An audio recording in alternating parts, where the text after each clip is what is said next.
Guten Tag, everybody. It is Friday and it is time for more war games. So this is a 2v2, so it's going to be a little bit different than the part usual. We have on the NATO side Raymond42 and adadadpwns. Right. And on the red pack side we have Imperator and yoshj. So since it's 2v2, this will not be a ranked match, which means we might see some goofy antics. The map is called Hell's Highway, and this one is distinguished by having lots of places where people can, narrowly attack with all their forces. There is not a lot of space on this map to spread your units out, and so most people will usually try and they'll keep their own base, which is different, and then they'll try, in a 2v2 setting, they'll try and take, Foxtrot, Golf, or Bravo, Charlie, and they'll vie for Delta and Echo. In fast expansion builds, they'll actually go for Delta and Echo and just try to fortify them. So, we have, how many, ooh, that's a lot of recon helicopters. 3 recon helicopters coming up, and we have some Mi-240s to try and pick them off. We have some UAZ commands moving in. There's actually a lot of gunships here. We have anti-air, anti-tank, a lot of infantry units here, which is interesting. Maybe infantry is coming back, I don't know. I've always been a big fan of infantry, so. And here we have, it looks like a really big tank rush. Challengers, Leopards, whatnot. Okay, he's going for some early rocketry antics. You can see right now the spread is not going to be very good, just by how they're coming into the air. So, you might see some of these hit, but it looks like not a lot of hits. In fact, actually the only things that they can hit are these units, these things here. So that was just a blind shot, which is, blind shotting in 2v2 is very common, I'll say that. He does have a Gazelle here that is vulnerable to attack if our red player only figured out, but he is moving the Gazelle away. Looks like these players have opted for what? These guys are taking 3, and we have, should be a command here. Where'd the command go? Maybe got sniped? I'm so confused. Did he pull back? He pulled it back. There's actually 4 commands in the base here. So this blue player is not exactly using his resource slot effectively. They really need to get these commands up in here and here. And do we have anything weird here? Like lots of FOBs and lots of Super Chinooks.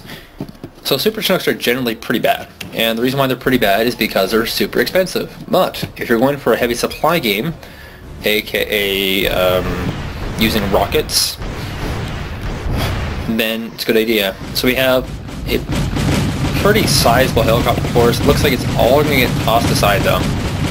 Forced to land his aircraft. RSS, low flying. And he gets a few shots off the anti-aircraft. But this is not going to be a good trade by any means. There's a flak Panzer here and an anti-aircraft here. So it looks like these aircrafts will in fact be doing the good old tailspin and be heading down. It appears in the patch they've decided to turn my sound back to maximum.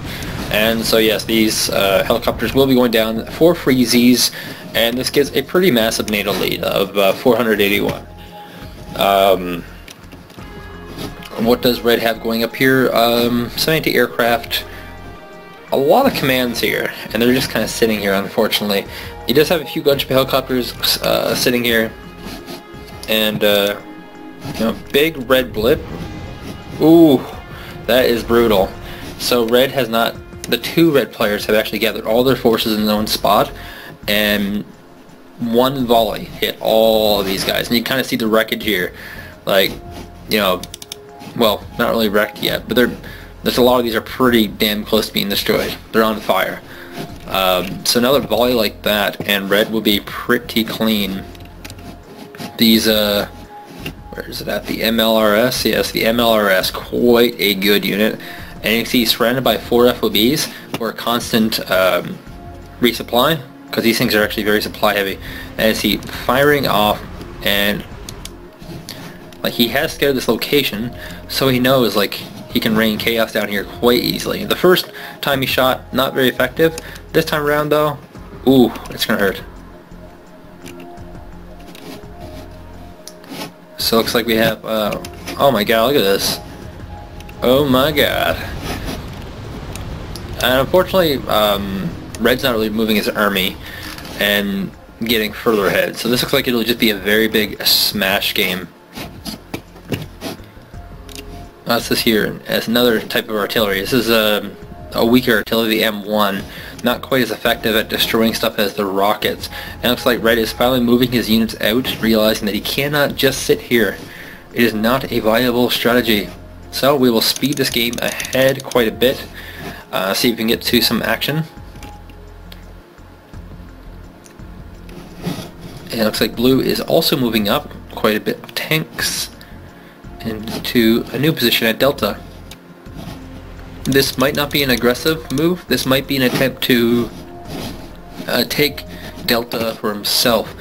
So if you want to do this, you'll put them along the edges here instead of in the back, and that's exactly what you're doing. And move in your command via this road here into here. And that'll give you a pretty good lead. So he is pushing him with a lot of stuff. I don't think you really expect to see Blue here at all. Who is dug in here, but with a very, very inferior army. Now, stuff like this is really common on this particular map because, honestly, it's so one-dimensional that you can actually just shell out areas with artillery and hit something every time, almost guaranteed. The map's just too small to not hit, and so as a result, you also see a lot of these big rushes like this, just because you're going to hit people. And we do have this area here is also being pounded by artillery. So with great losses, Red might be able to take this position. This also might be an opportunity for him to get back into the game if he were to move up his commands into position. Yes, quite a bit of force here. And you gotta remember, there is an artillery firing on position, but there's 2 hitting this position. And we can see over here the wind up. Where's that at? Looks like it's not winding up. So he's trying desperately to move this infantry vehicle into range and drop it, but there's actually actually no, there's no anti-armor here at all. It's all anti-aircraft and riflemen. When you get a battle like this, and I'll say this, you don't actually need to stay here and fight it, right? You can run away with your anti-aircraft, just position them back, and you can just create further entrenched positions. I mean, if he has all of his forces here, there's no real shame in running away and just shelling this place with artillery. I mean, this is, a pretty devastating push. It's an 1,000-point win for the for the pact at a cost of about 500 points. So this is probably the most effective we've seen. The Apaches have moved in, trying to snipe off what they can. Doesn't look like he has any real anti-air armor here. So this might cause me a little bit of trouble, and we do have rockets once again pounding the ground. This is stunning a lot of these vehicles in place, and unfortunately this may just not be a game for the Pact right now. And I don't mean Wargame the game, I mean this actual map is just not going to do well. If you don't have like Bertatinos or Smirches, you are just going to get rocked so very hard on this map. And just little things, like he still has, how many commands in his base? 2 more commands? Yeah. Pro tip, if you are a player, first thing you should dump is your command vehicle. Get rid of these Jeeps and get more armored ones. Jeeps suck. So he's going to try and move up as a ball again, which hasn't been working too well for him. But there's also another flanker on this side here. This is honestly one of the situations where you want to kind of all in, because you don't really have anywhere to go. I mean, if you could take this ball, hit golf, and then hotel, he'd be fine. One of the key flaws in NATO's strategy is that they have isolated their forces to Foxtrot and very much spread their forces thin. A lot of the victories here are based on artillery fire. Looks like he might lose his scout. No, Raymond, move it, and it's down. The grounded scout has died. We do have an Apache here. And there's two anti-air here. If he's just on load, he can actually take out the Apache quite easily. You should move these Apaches back. You never want to lose helicopters off to anti-air. You just get jumped up so quickly. It's already gained like a level, and actually he took out the anti-air, so it just wasn't enough. These are, I'm guessing, high tier units. I think Red's kind of short on supply as well, looking at this. He doesn't really have any supply vehicles resupplying this push, and you have a lot of vehicles here just out of fuel. So this looks like a game where you have somebody who wanted to do a rush and it just didn't work, and he didn't really follow up appropriately. Like, he has 5 FOBs and they're all full, but he has no supply vehicles. Whereas Blue has been, you know, eating away through his FOBs quite effectively. I would probably not go for this many. Like, 1 extra FOB is good. 6? That's a bit extreme. I mean, I know you want to use your MLRS, but that's crazy, right? And so, little battle going on down here between anti-aircraft and some aircraft. Just the O1D Hueys. OED Huey, I guess it's called. And yeah, there are some nice positions here for the blue NATO player. He does have an anti-tank gun here, which is striking this distance here and doing quite well. Anti-tank guns, again, anti-tank vehicles are different because these ones can fight in infantry combat and do quite well, whereas the vehicles only are kind of one-trick pony. They only have like 4 rockets, so hopefully infantry become more and more popular, but I still think the cheaper vehicles will maintain their popularity. Yes, looks like we have some desperation propeller or artillery shelling. The position that should be artillery shelled is right here, and the reason is because you just know it's all here. Anywhere in Delta, really. Shelling out like 2 units, 2 anti-air units, is not quite effective for your supply. There are some gunships coming up here, but there are a lot of anti-air in the area. At least I thought there was. Oh yes, here the Flakpanzer. So quite a few anti-air here. This might take out the... No, I don't think it will actually, because these guys can shoot up. And I think actually he's just going to lose these gunships, which will further cement the lead, which is getting kind of brutal. So yeah, this position's not good. They're all out of fuel and they're stuck there. And what does Blue see? What does Blue actually... Has he spot? He knows they're here. That's the thing. Raymond sees them here. He doesn't see them here though, obviously. So this position could be shelled out pretty easily. And these few sets of units are going down.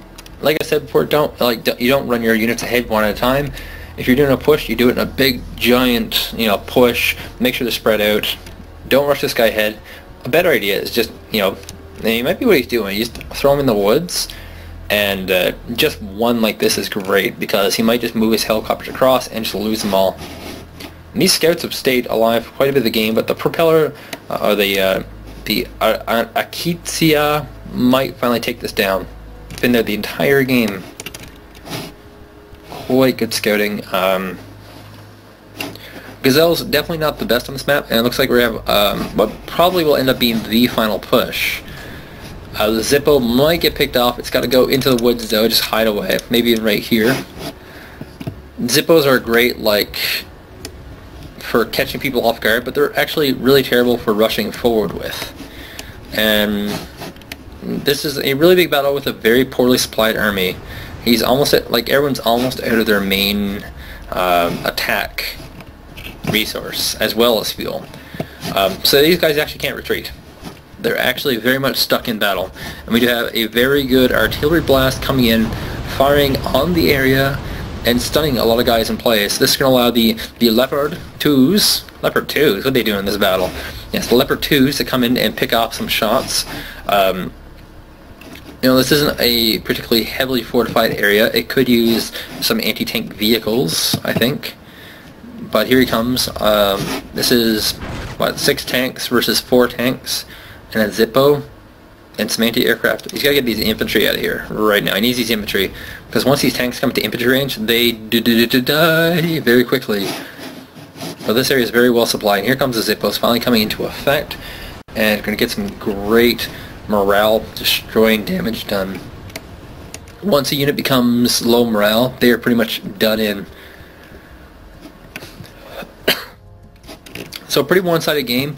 We didn't get to see a lot of the shenanigans I thought we'd see. This map just has cheese all over it. Like, everyone just does cheesy stuff here. And I mean, you know, there was a command snipe here, it looks like. Command in a reasonably good spot. I would consider just moving it out for the engagement over to here, just so that's safe. I mean, because you look at the scouting information, if you're blue, you'll see, like, you don't really know what's here. You know there's 3 vehicles and that's it. What's actually here is 5 vehicles. These 2 are kind of out of effect. And it looks like he has been warded off. And still pushing in. Oh, that is painful, brother. That is painful. Run your tank away. Well, actually, he's rooting. He doesn't have a choice. He's rooting into the enemy, which is possibly one of the worst things that can happen to you. And you also blink like you're playing Contra, which is also sometimes quite brutal. Oh, did he just root twice in a row? Man, oh man, that is brutal to watch. Here comes a last, maybe final volley of the Leopard 2s. And you kind of see it winding in the distance. Or the pilot of this thing can see it coming. Does he know he's doomed? Ooh, painful. The reason why Leopard 2s are not particularly popular is a low accuracy. But because of veterancy, they're becoming a little bit better. Because veterancy now affects accuracy, and you kind of have to buy them in the super, super expensive form. So blue is, he had a weak point. It was right here. And it was weak for a while. But due to poor supplies, and just units spread it everywhere, it didn't see the light of day. Looks like we have some helicopters running into flak panzers, and also some Apaches and some gunships here. So we're going to have some helicopter duels. And it looks like the NATO fighter is winning this. There is a little bit of anti-air support here. And we have some Fusiliers, which are, I don't know, they're like an they're like an anti-tank type thing. So this is the crappy moment in the game, where you have one player who resigns, and the other one does too. Hint, hint, if you leave the game, you don't get points. If you're looking to level up, just so you guys know. You're actually forced to just painfully and brutally go through it all. So if you're, in this kind of position where you're getting brutally owned, what you should do is take all units, move them forward, and that way you're going to get your experience and be able to get better unlocks and be able to do better next time. Turtling generally favors the guy who's winning. As you can see here, like the Foo Stealers are coming in, they find these 2 other rooted actually. So yeah, here comes the Apaches coming to clean this up. For some more helicopter dueling, get the flak panzers coming in, and if you had stayed in 2 more minutes, poor Yosh, stayed in 2 more minutes, you would get